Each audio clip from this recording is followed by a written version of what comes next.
Bonjour à tous et merci d'être fidèles à notre magazine consacré au Moyen-Orient. Au programme cette semaine, les relations irano-américaines, où en sont-elles après le dégel amorcé par le nouveau président Hassan Rouhani?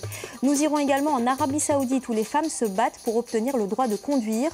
Enfin, notre dernière escale sera au Chili où s'est produit Mohamed Assaf, le vainqueur de la Arab Idol. Des réunions constructives, utiles et intéressantes. Les mots positifs se multiplient depuis le début des négociations sur le nucléaire entre l'Iran et la communauté internationale. Mais qu'en est-il des relations avec Washington? Qualifié de grand Satan il y a encore très peu de temps par le régime, le visage de l'oncle Sam semble un peu plus sympathique. Une sympathie qui n'est toutefois pas partagée par les conservateurs qui cherchent à tout prix à empêcher ce rapprochement. Christophe Dansette. Des affiches un peu spéciales dans les rues de Téhéran, un Américain et un Iranien discutant probablement de la question nucléaire. À chaque fois, l'Américain est discrédité. Sur cette version, il est habillé en treillis et pointe discrètement un fusil à pompe en direction de son interlocuteur. Titre du panneau en persan et en anglais. Voici l'honnêteté du gouvernement américain. La campagne est une offensive du clan conservateur. Nous n'avons jamais rien vu d'autre que de la malhonnêteté, de la déception, des trahisons de la part des Américains ces dernières années. C'est pour ça qu'on ne peut en aucun cas leur faire confiance. Les panneaux ont pour certains rapidement été retirés officiellement parce qu'aucune autorisation n'avait été demandée à la mairie de la capitale. Mais en réalité, les responsables politiques ne veulent pas de fausses notes. L'heure est plutôt à l'offensive de charme en direction des États-Unis. Dans quelques jours, un nouveau round de négociations sur le nucléaire a lieu à Genève et le gouvernement iranien souhaite obtenir un assouplissement des sanctions économiques. Une option que la négociatrice américaine envisage désormais. Nous pensons qu'il est temps de faire une pause pour voir si les négociations peuvent monter en puissance. Mi-septembre, Hassan Rouhani avait étonné. Un appel à Barack Obama, une première depuis 1980 pour un président iranien. Et des rencontres entre le ministre des Affaires étrangères et le secrétaire d'État John Kerry. Le chef de la diplomatie iranienne est même resté 10 jours de plus aux États-Unis, accompagné de nombreux hommes d'affaires. Objectif, commencer à établir les bases de nouvelles relations économiques. Mais pour ce journaliste, la volte-face est trop rapide. Le pouvoir de la République islamique n'a pas cessé d'insister sur l'opposition aux États-Unis depuis 35 ans. C'est pour ça que l'opinion publique peut difficilement digérer que tout change brutalement et que l'Iran souhaite désormais établir des relations avec les États-Unis. Les conservateurs prévoient d'autres actions encore, notamment une grande conférence en novembre intitulée « À bas l'Amérique en marge, 4 000 € à gagner dans un concours sur des thèmes anti-américains ». En attendant, ils font savoir leur opposition dans la rue ou dans les mosquées où les slogans anti-américains restent la routine. Direction l'Arabie Saoudite, seul pays au monde où les femmes n'ont pas le droit de conduire. Mais elles comptent bien se battre pour obtenir ce droit. Samedi devait être le point culminant d'une campagne née il y a quelques semaines. Mais devant la pression du gouvernement, beaucoup de femmes ont renoncé à prendre le volant. Pourtant, même le roi n'y voit pas d'inconvénient. Ludovic de Foucauld. Ce devait être une date symbolique. Finalement, seules quelques Saoudiennes ont pris le volant samedi 26 octobre pour réclamer le droit des femmes à conduire. Beaucoup d'entre elles n'ont pas osé le faire. Le ministère de l'Intérieur s'est chargé de les en dissuader. J'ai été suivie par des voitures suspectes et ma mère aussi.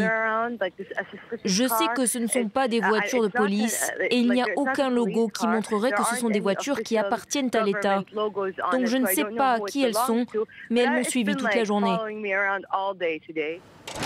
Intimidation, pression, certaines femmes disent avoir été appelées à leur domicile par des hommes qui leur demandaient de ne pas conduire. D'autres ont dû s'engager par écrit à ne pas le faire. Enfin, le site internet de la campagne a été piraté.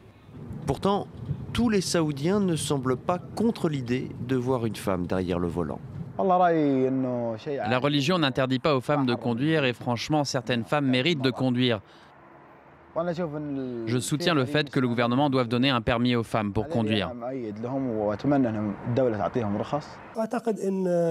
Je pense que les femmes devraient avoir le droit de conduire partout dans le monde.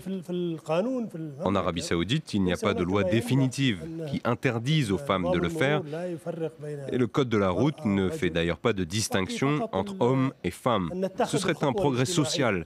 Et je crois que les femmes saoudiennes sont prêtes à conduire.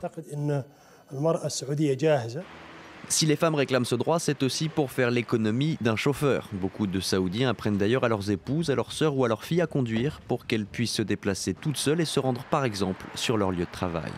Pour le roi Abdallah lui-même, l'interdiction de prendre le volant ne trouve de justification que dans les traditions de la société saoudienne. Une manière de dire qu'il ne s'oppose pas vraiment aux souhaits des conductrices. Il faut dire que leurs revendications n'ont rien de révolutionnaire. Il s'agit d'une nouvelle génération qui milite pour ses droits. Et le roi Abdallah, eh bien, depuis qu'il est arrivé au pouvoir, il nous a tant donné. Grâce à lui, nous avons plus d'opportunités professionnelles. Nous avons droit à des bourses d'études. Sans lui et sa foi en nous en tant que femmes, nous ne serions pas là où nous sommes aujourd'hui.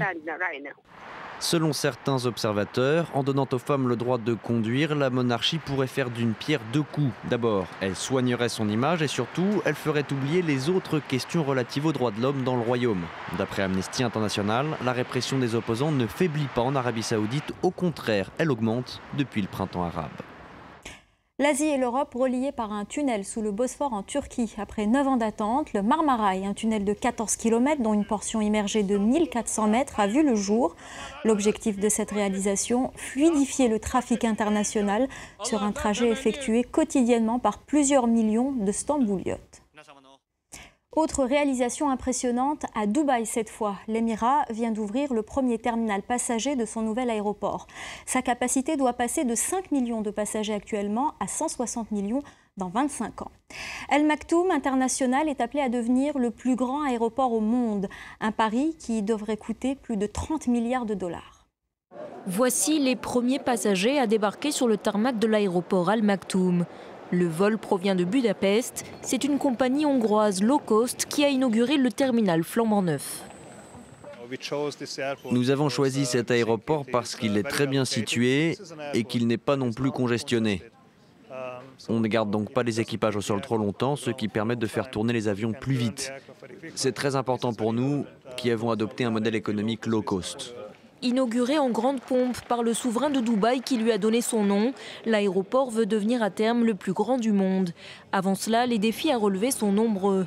Rattraper le retard pris dans les travaux à cause de la crise immobilière de 2008, mettre en service 3 terminaux et 5 pistes d'atterrissage permettant d'accueillir 160 millions de passagers par an, mais surtout inciter les compagnies aériennes régulières à s'installer sur le complexe situé à 50 km du centre-ville. La plupart sont pour le moment fidèles à l'autre aéroport de l'Émirat, Dubaï International. Les dirigeants de l'aéroport se montrent toutefois confiants, forts de l'arrivée annoncée de Gulf Air, le transporteur national du Bahreïn. Beaucoup de compagnies aériennes vont chercher un positionnement stratégique dans un futur proche. Je suis absolument convaincu que beaucoup d'entre elles seront présentes ici dans les mois à venir. Construit en plein désert sur 140 km², l'aéroport Al Maktoum est aujourd'hui le plus gros projet d'infrastructure de l'Émirat. Il ne vise pas à supplanter l'aéroport Dubaï International, mais cherche à éviter une saturation. Conscient de son positionnement stratégique entre Europe, Asie et Australie, Dubaï veut s'imposer comme le centre commercial et touristique de la région. Une stratégie de projet grandiose avec aussi un autre objectif en tête, être choisi pour l'organisation de l'exposition universelle de 2020, verdict le 27 novembre prochain. Des nouvelles à présent de Mohamed Assaf, le vainqueur de Arab Idol, l'équivalent de la nouvelle star. Le jeune Palestinien très populaire dans les territoires et le monde arabe s'est produit au Chili, l'un des rares pays qui reconnaît l'existence d'un État palestinien. Reportage de Claire Martin et Mathieu Firmin. Ce soir, le cœur de la Palestine vibre à 15 000 km de Gaza et Ramallah. Nous sommes à Santiago du Chili. Mohamed Assaf, un Palestinien de Gaza de 24 ans, vainqueur de la Star Academy arabe, donne un concert dans une ambiance survoltée. Il nous représente, c'est notre voix dans le monde. On n'a raté aucun épisode de la Star Academy arabe avec Assaf. C'est l'idole de ma famille. Ici, c'est un héros, car le pays compte près de 400 000 habitants d'origine palestinienne, dont beaucoup sont venus l'acclamer ce soir. Il représente le sentiment même du peuple palestinien, sa souffrance. Pour le jeune crooner, le Chili était une étape incontournable dans sa tournée mondiale. Les gens d'ici sont ceux qui m'ont le plus soutenu, qui ont le plus voté pour moi lors de la Star Academy arabe. Ça prouve qu'ils ont conservé une très forte identité palestinienne. La diaspora palestinienne du Chili est la plus importante au monde après celle des pays arabes. Chrétiens pour la plupart, ils sont arrivés ici pour fuir la domination ottomane au début du XXe siècle, puis la guerre d'indépendance de 1948. Les premiers émigrés palestiniens vendent des vêtements dans la rue. 100 ans plus tard, ils sont parfaitement intégrés à la société chilienne. Je suis très fier. Ici, on a des sénateurs, des députés et on a eu des ministres dans presque tous les gouvernements. La communauté a même son équipe de football, le club sportif Palestino, qui évolue en première division. Chaque week-end, le stade résonne au cri des supporters d'origine palestinienne. Pour eux, ce club a aussi une dimension politique. Pour moi, le club sportif Palestino représente de manière très symbolique la présence de la Palestine. Un pays totalement soumis à la répression israélienne, cette équipe, c'est le symbole de la Palestine qui résiste. Au Chili, la communauté palestinienne est une élite d'influence. Banques, journaux, grande distribution. Ils ont même un club social UP. Ce soir, ils y donnent un gala pour récolter des fonds pour les Palestiniens. José Saïd, d'origine palestinienne, est un des hommes d'affaires les plus riches du Chili. C'est lui qui organise l'événement. Tous les fonds que nous réunissons sont destinés aux étudiants de Palestine qui n'ont pas de ressources. Aujourd'hui, on aide plus d'1 millier d'entre eux. Lors de ce gala, Mohamed Assaf, la nouvelle star palestinienne, est venu chanter quelques chansons. Grâce à sa présence, plusieurs dizaines de milliers de dollars ont été récoltés ce soir pour les territoires palestiniens. Voilà, c'est la fin d'une semaine au Moyen-Orient. L'info continue sur France 24.